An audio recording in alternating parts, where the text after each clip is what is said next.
So it's quite hard to say what a day in the life of a UX designer looks like, because not every day is the same, or rather none of the days are the same. But I took an example in my calendar of what an average day in the life of a UX designer looks like.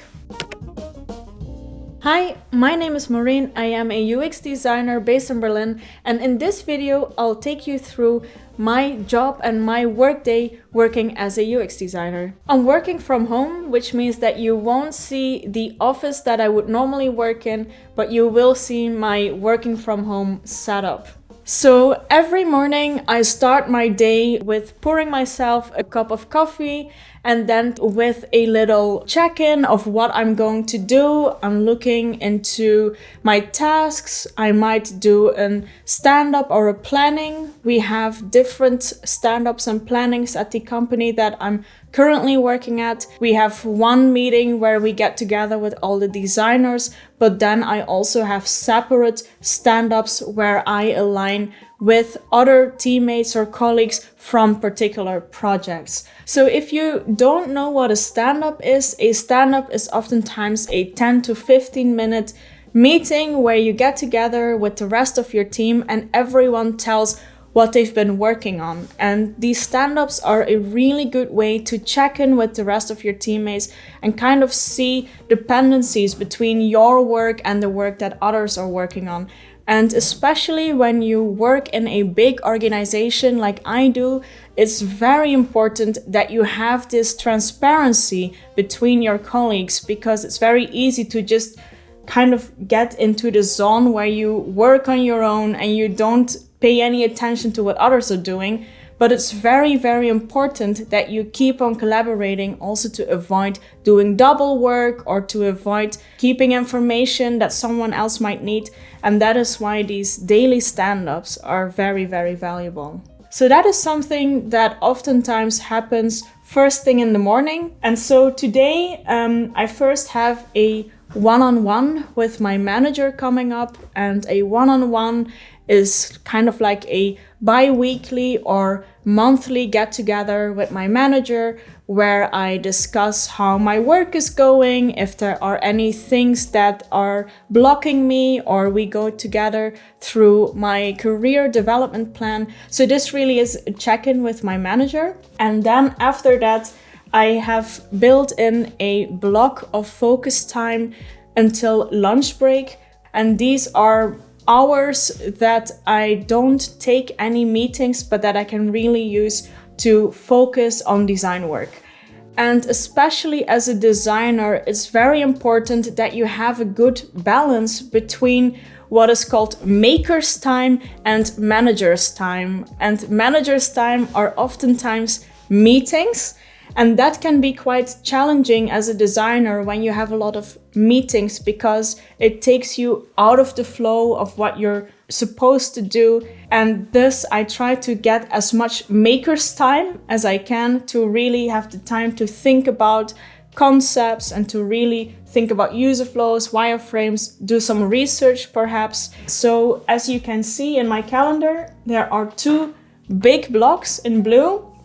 One is from 11 till 1 and the other is from 2 till 4. And these are my focus time for design. Before I show you the next task that I have coming up in my calendar, if you enjoy this video, then make sure to subscribe to Career Foundry's channel to enjoy more content like this. So after my one-on-one with my manager, I have 2 hours to focus on a service blueprint task. And this is something that I spend a lot of time on currently. And a service blueprint is kind of like a very extreme customer journey map. It shows the journey that our users take when they're using our product. But what a service blueprint also does, in addition to a customer journey map, is that it not only shows the steps that our users take, but it also shows our internal processes. And since I'm currently working on a project that also involves a lot of operational and commercial teams, it is very important to not only have the perspective on the user, so have a user-centered perspective, but it's also very important to keep a business-centered perspective. And that's where these internal processes come in. If you want to know more about how I create a service blueprint, I unfortunately can't show you what I'm currently doing at my job, but I can show you the template that I'm using because it is a template that's available for everyone. I got it from NN Group, and as you can see, this is the template. I use it in Google Sheets. Of course, there are many more tools that you can use to create something like a service blueprint or a customer journey map. For example, you can use Miro or Figma, but at my work, we rely on Google products because these are the products or tools that everyone has access to. So that also makes it easier to collaborate. And as you can see in this template from NN Group, you can give your service blueprint a title, and then you'll see different rows or what we call swim lanes. You have different phases. These would be the phases that reflect the journey of your user, and you can give it a time. So how long does it take for the user to go through this phase? You can also collect evidence, the actions that your users take. You have front stage or backstage actions, support processes and opportunities. And what I did for my work is I use this template as a foundation, but then I create my own swim lanes. And like I said, in my particular project that I'm currently working on, it's very important to not only have the user actions, but also have the internal processes. So that's why I tweaked the template a little bit to also give space for these behind the scenes processes.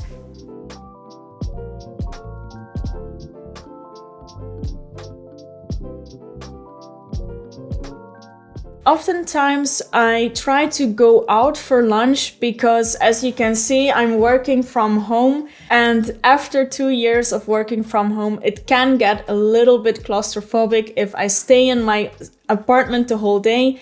And that is why during lunch I try to go out. And a new habit that I recently started working on or started developing is to go to a cafe and read a book during lunch. I really like that because it also helps me to take my mind off work and read something different, just to change it up a little bit. And what I do is I always plan an out of office meeting during lunch break, also to communicate to my colleagues that that is the time that I would like to take for myself. And I also really try to motivate myself to go for a walk, and also try to motivate my colleagues to take breaks, because I think breaks are really, really important, also especially when you want to have a productive day.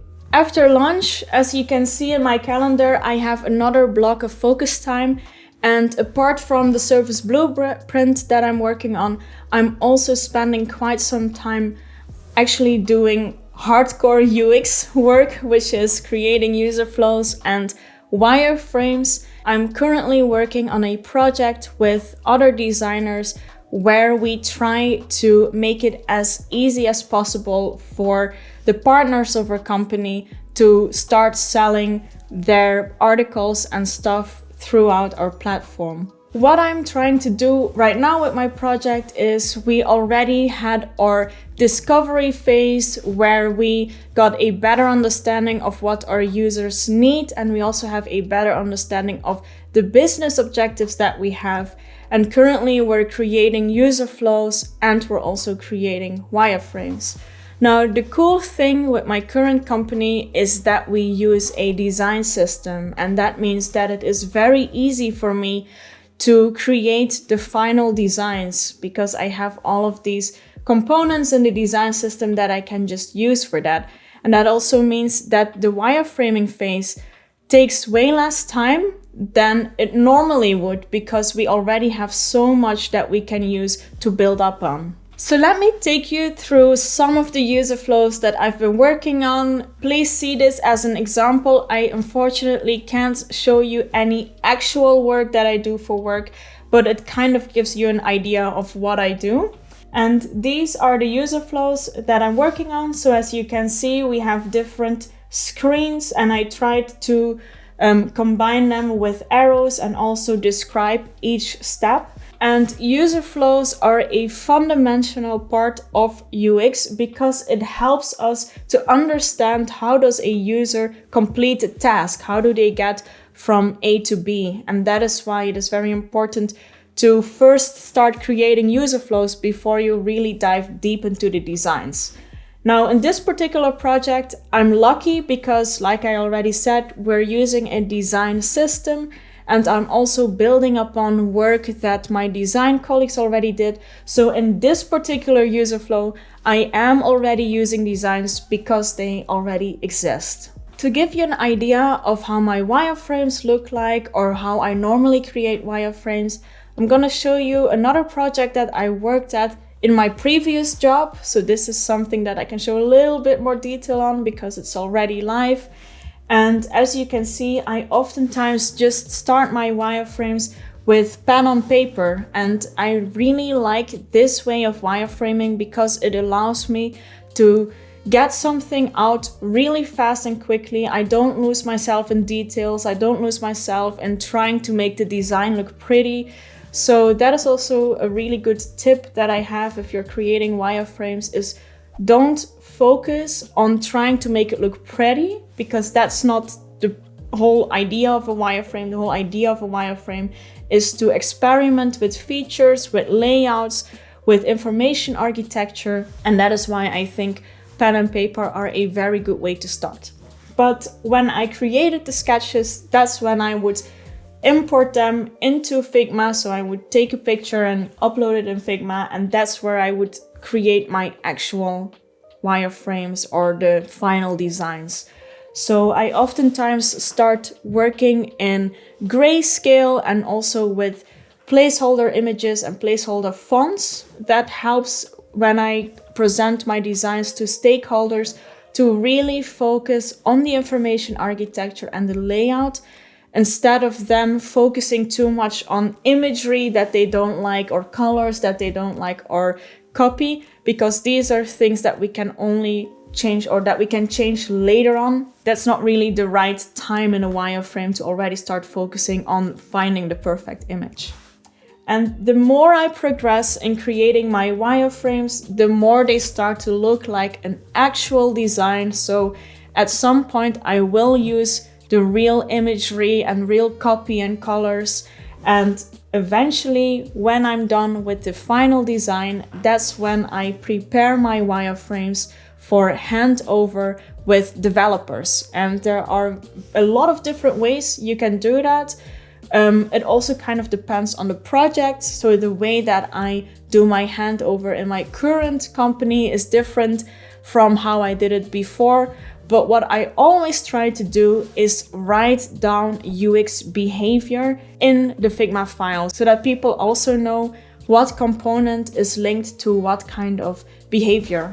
And in UX behavior, I describe, of course, how the component behaves. So does it collapse? Does it expand? Does it link to somewhere? But I also try to describe principles.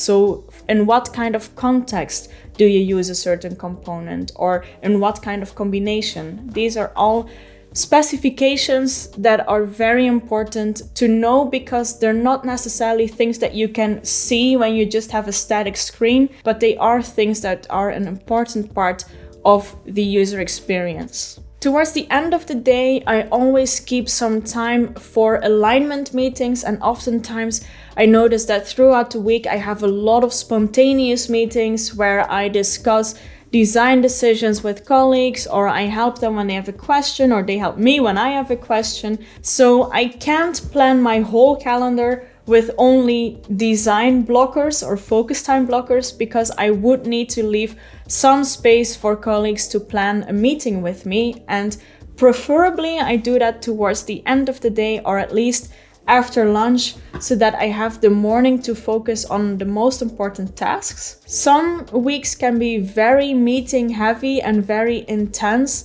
and then it's a bit difficult to balance your work and your time and actually leave some time over to work on your designs. So what I try to do then is always communicate clearly towards my manager, towards my project manager or my colleagues when I have a very meeting heavy day, that I would also like to balance that out with, for example, rescheduling meetings that aren't very necessary or trying to find a way to merge meetings. And I think it's also very good if you work at a company to keep on talking about the kind of meetings you have with the rest of your team. In my team, we do regular check-ins about all the rituals and the meetings we have, and then we look and see if it's a meeting that is still needed or if we can change it or if we can replace it.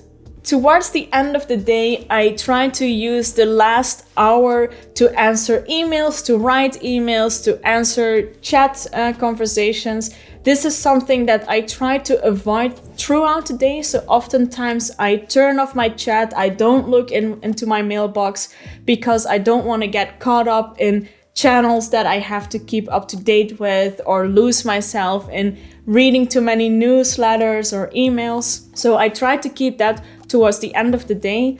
And towards the end of the day is also a good time to reflect on what you did so far, if there are any tasks that are still open and that you need to take care of the next day.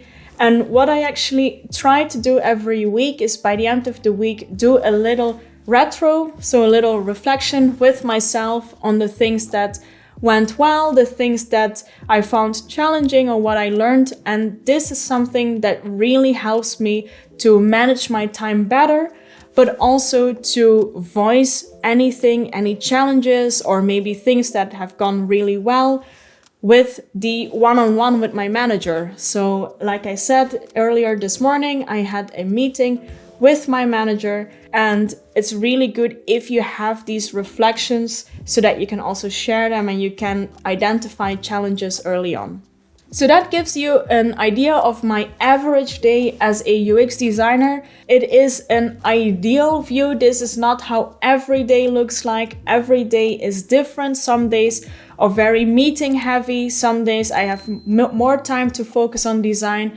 There are also days where I only have like half-hour meetings and half-hour breaks or half-hour blocks for design, so it can be more fractured. But this shows you an average of what a day in the life of a UX designer looks like. If this video made you curious for more and you're interested in becoming a UX designer, then check out Career Foundry's free short course on how to become a UX designer. In terms of what you can do next, I'll recommend you watch this video where I show you how to become a UX designer in 7 essential steps. It has a lot of practical tips and advice, as well as a timeline of how long it might take to become a UX designer. I hope you watch it and I hope you enjoy it. Thanks so much for watching, and I'll see you again soon.